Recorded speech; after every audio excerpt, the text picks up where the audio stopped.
So ஒரு டொமைனை வாங்குறதுக்கு நீங்கள் என்ன பண்ணணும் அப்படின்னா ஃபஸ்ட் நீங்கள் அது அவைலபிள் இருக்கான்னு பார்க்கணும். ஃபார் எக்ஸாம்பிள் இப்போ நீங்கள் வந்து ஒரு மொபைல் நம்பர் வாங்குறீங்க அப்படின்னா, ஒரு சிம் கார்டு வாங்குறீங்க அப்படின்னா, அதில் ரீசார்ஜ் பண்ணிலாம் வச்சுருக்கீங்க அப்படின்னா, அதுலேருந்து உடனே கால் வராது உங்களுக்கு கரெக்டாக.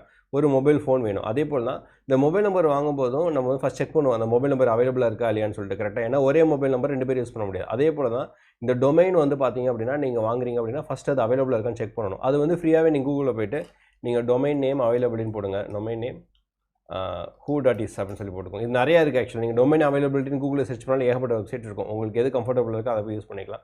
நான் ஜென்ரலாக யூஸ் பண்ணுறது இந்த ஒரு வெப்சைட் தான். இதில் ஒன்று என்னென்னு பார்த்தீங்க அப்படின்னா, இந்த டொமைன் அவைலபிலிட்டியில் நீங்கள் ஒரு நேமை கண்டினியூஸாக சர்ச் பண்ணிட்டே இருக்கீங்க. ஃபார் எக்ஸாம்பிள் இப்போ நீங்கள் புதுசாக ஒரு பிஸ்னஸ் ஸ்டார்ட் பண்ணுறீங்க, ஒரு ஃபுட் டெலிவரி ஆப் லான்ச் பண்ணுறீங்க, ஏதோ ஒன்று ஆப் பண்ணுறீங்க அப்படின்னா, அந்த foodDelivery.com அப்படின்னு சொல்லி நீங்கள் ஃப்ரீக்வெண்ட்டாக சர்ச் பண்ண என்ன பண்ணுவாங்க அப்படின்னா, ஓகே இது யாரோ ஒருத்தர் சர்ச் பண்ணுறான்னு சொல்லிட்டு யாரோ ஒருத்தர் வாங்கி அதை வந்து ப்ரைஸை இன்க்ரீஸ் பண்ணி வச்சுருவாங்க.